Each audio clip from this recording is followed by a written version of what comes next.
Hello everyone and welcome to the channel. So today we do have a lot of transfer news to talk about, and I'm first going to talk about Abel Ruiz. He will be leaving FC Barcelona to SC Braga this winter transfer window. Abel Ruiz is a 20-year-old forward who played in Barcelona B. He also is the fourth academy player to leave Barcelona this winter. Abel will be loaned out to SC Braga until June 2020, and there is a mandatory buy option for FC Braga for a total of 8 million euros. And according to Rack 1, they have said that Barcelona's buyback clause for SC Braga's Abel is 40 million until 2022. His release clause is set to be 45 million euros at his new club. So basically, when the Portuguese club do activate that clause, when they do buy him, Abel will be on a permanent move to SC Braga. And I believe the main motive for this move is because he wants to get playing time at another club. He knows that he might potentially not get playing time when he does arrive to the first team. It's simply because the bar is set very high for FC Barcelona, especially in the attacking line. So right now, FC Barcelona does have Dembele, Ansu Fati, Griezmann, Messi, and they're planning on probably getting Lautaro Martinez or Neymar. And so all of these academy players are starting to realize that they might not be getting that opportunity at FC Barcelona. And so that is why he is leaving. So I'm not mad at him. I'm happy for him. I'm happy that he's making this move, and that if he thinks that this is a right move for him, then that's okay. As long as he is happy and he gets his playing time, he gets his minutes, then he can go. So good luck to him. Now I want to move on to Mateus Fernandes. It has been official by the club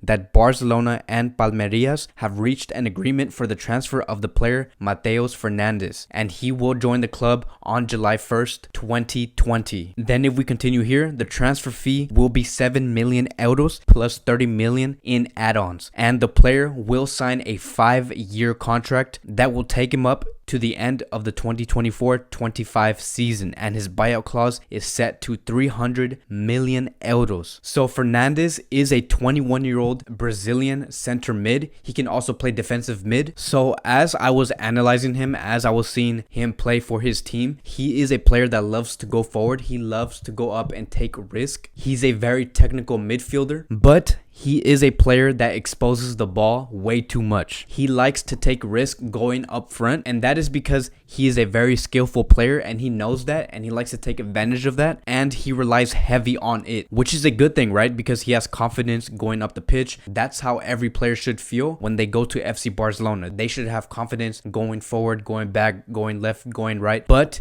this could also mean a bad thing. The result of playing that type of game turns out to be very different when you head to Europe. Like, yes, I know his playing style does have character in it, but look, him heading to La Liga will require him to be more careful when going forward, because at the end of the day, you are a player to protect the ball and maintain possession. So throughout that time between now and July 2020, he will be loaned out to Real Valladolid. So for those of you guys who are asking, why don't we just bring him in, what it's like to play with FC Barcelona? And it's mainly because they want the player to gain some experience on what it's like playing in La Liga, because La Liga is by far one of the most technical leagues, and Fernandes will need to adjust to that. And also because Fernandes will be seeing more playing time at Real Valladolid, and by the time he comes back, he'll be more than ready to compete for a spot in the starting 11. Now moving on to Francisco Trincao. It says here, Barcelona have reached an agreement with Braga over the signing of Francisco Trincao. The left-footed winger will join Barca in the summer for a fee of 31 million euros, puts pen to paper on a 5-year deal, and will have a 500 million release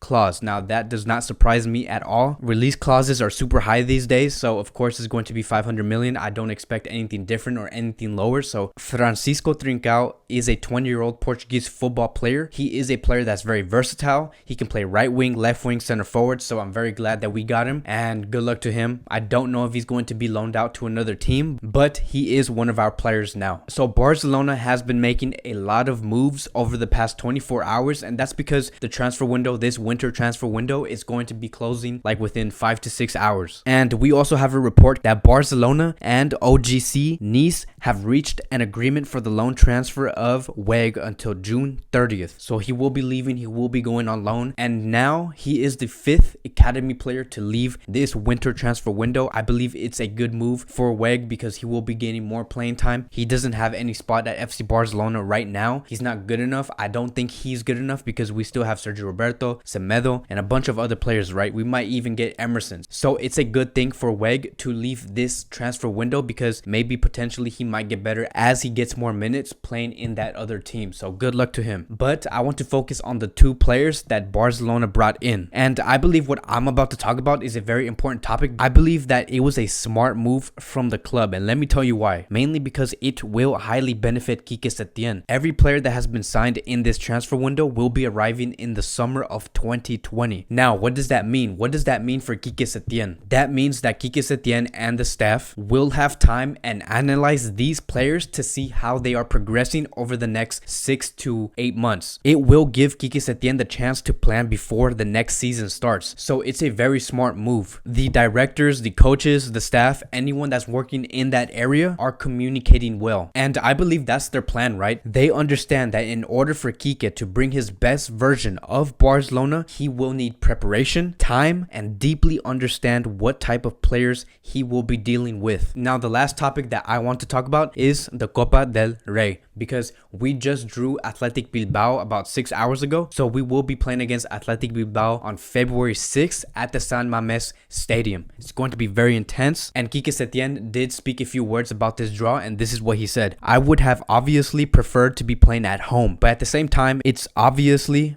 going to be a hard-fought tie. I think the teams are very equal. They're both teams with a bit of history in this competition, and they, Bilbao, are going to make life difficult for us. I think we have got the ability to be able to go through, although it's not going to be easy, not for us nor for them. So Quique Setién is very well aware that Athletic Bilbao can do damage to FC Barcelona, and he's right. There is a lot of history between FC Barcelona and Athletic Bilbao. So I'm not going to go too into detail about this game yet, because this topic is more of a pre-match preview type video. So I'm going to be putting that in a whole separate video since we are playing on Thursday. That pre-match preview between Barcelona and Athletic Bilbao will be coming out on Wednesday. So it's going to be a very long video because, again, Quique Setién is right. There is a lot of history between them, and it's going to be a very hard tie. My adrenaline is so high right now because we might potentially play Valencia in the semifinals, and so I really hope we get them. I'm very pumped. So it's official. We are playing against Athletic Bilbao on Thursday night. So I can't wait for that. Make sure to stay tuned for that video, that pre-match preview. And I want to thank you guys for watching. I appreciate all the love and support. Thank you guys for watching. I'll see you guys next time.